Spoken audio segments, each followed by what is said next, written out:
Hello, my name is Ben Campbell, and I'm a broadcasting and film teacher at Edmond North High School. As we start this new school year, teachers are faced with some really unique challenges. One of the most unique opportunities is that more teachers than ever are going to be leveraging the power of video to instruct and connect with their students.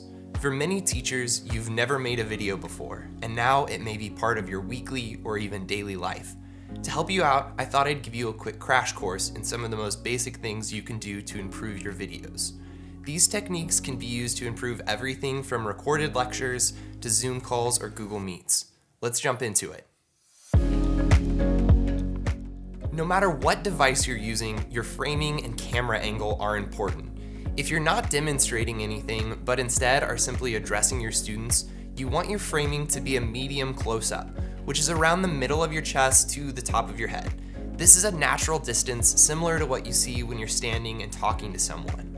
Most importantly though, it allows your viewer to see more of your facial expressions. The space above your head is appropriately named headroom. You want to give yourself enough space so that if you move back and forth a little bit, you won't be cutting off the top of your head. But you also don't want to leave too much space above you and reduce your importance in the shot. In regards to angle, the best thing to do is to have your camera around eye level. If you're recording with your laptop, you'll likely have it on a table or a desk, which is great for typing, but it might actually be a little too low for filming. When your camera is pointed up, it makes you look bigger and more commanding. When your camera is pointing down, it makes you look smaller and more vulnerable. That can be a personal choice, so do what you want with that information. One other aspect to consider though is that if you're looking down instead of straight at the camera, it affects the way your neck looks, and that might not be the most flattering. That makes eye level ideal for most people. So keep that in mind if you put your phone or a real camera on a tripod, and consider raising your laptop with a box or some books. One of the most dramatic changes in perceived quality comes from lighting, and most of these techniques are cheap or even free. The worst thing you can do is put a window directly behind your head. If you do this, cameras in auto will adjust the exposure to prioritize the window, and you'll look like the dark outline of a person trying to hide their identity. If you have a good window, use it to your advantage and face the window instead, allowing that natural light to illuminate your face. If you don't have a good window or you're filming at night, you can still improve your lighting with some simple tricks. Overhead lights or midday sun outside create shadows under your eyebrows, resulting in raccoon eyes. Try to have your lighting come directly at you or at a 45-degree angle down. Even just placing a lamp a few feet away around eye level will have a big impact. It's usually best to take the lampshade off so that it's a more even lighting source. This might be super bright though, so try placing it across the room or consider buying a dimmable plug. Another cheap technique to get more diffusion is to hang a frosty shower curtain liner between you and your light. If you think you're going to make a lot of videos though, and really want to step up your quality, those ring lights with a built-in phone mount are super popular with influencers for a reason. The final piece of the production puzzle is audio. Most devices have a built-in microphone, but there's a noticeable difference even if you use a cheap microphone. Most phones come with headphones that have a microphone built in. This alone can have a big impact. Amazon has a ton of options that will plug directly into your phone or laptop. For computers, these typically plug into your USB and might even come with a little table stand. Phones will vary more by type and may plug in through an aux port, a lightning connector for iPhones, or USB-C or micro USB for various Android phones. Lavalier or lapel mics will clip onto your shirt. It looks best if you run the cord up your shirt, but then you're tethered to your device, so consider getting one with a really long cord, especially if you plan to stand up next to a whiteboard or move around any. This is what it sounds like when using my phone's built-in audio. And this is what it sounds like with a $26 lavalier mic.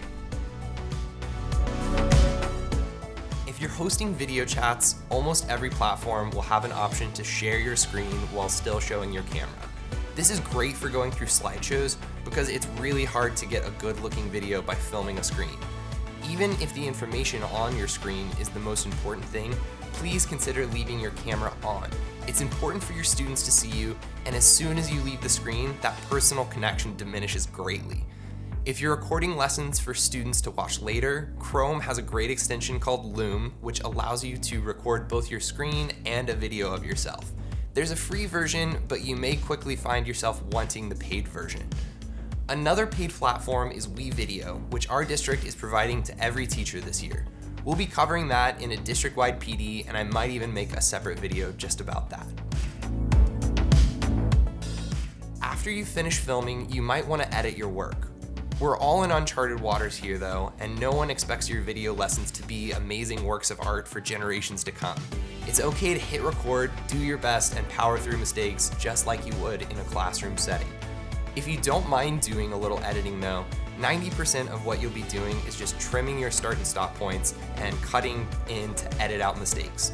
If you mess up, leave your recording running. Take a couple seconds to recompose yourself and then start your sentence over again. If you're using a computer where you can download programs, I would recommend HitFilm Express. It's free on PC or Mac, and there are plenty of tutorials on YouTube to get you started. If you need a web-based editor so you can use something like a Chromebook, WeVideo is pretty solid. Again, if you're in Edmond, we'll have access to WeVideo and we'll be covering that separately. There are also a ton of free apps for editing on your phone. If you have an iPhone, iMovie is actually pretty great. If you have an Android phone, Movie Maker is another popular free app. There are a ton of videos about editing with these apps, so I'll leave those steps out. Just search YouTube for phrases like iMovie editing on iPhone or Movie Maker 101, and you'll find some great resources. If you're planning to have more edited videos, you may even be considering writing out a script. Writing a script and still appearing natural is a skill that takes time to develop. You'll need to practice writing like you talk and also reading your script without it being apparent that you're reading. Personally, I really like knowing exactly what I'll say, so most of my videos are scripted, including this one. If you script out stuff but don't want to memorize it, there's an awesome website called QPrompter.com where you can paste in a script and adjust the scrolling speed. If you do this, you'll want to try and get your makeshift teleprompter as close to your camera as possible so it still looks like you're addressing your students. If you're still with me, congratulations. I know that probably felt like drinking from a fire hydrant. Making great videos is a lofty pursuit.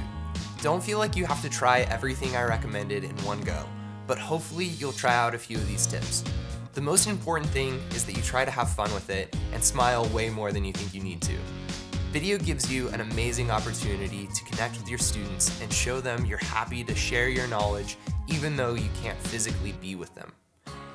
If you've learned something from this video and are watching on your own device, I'd really appreciate it if you hit that thumbs up, to drop a like, and maybe even consider subscribing to see more lessons like this in the future.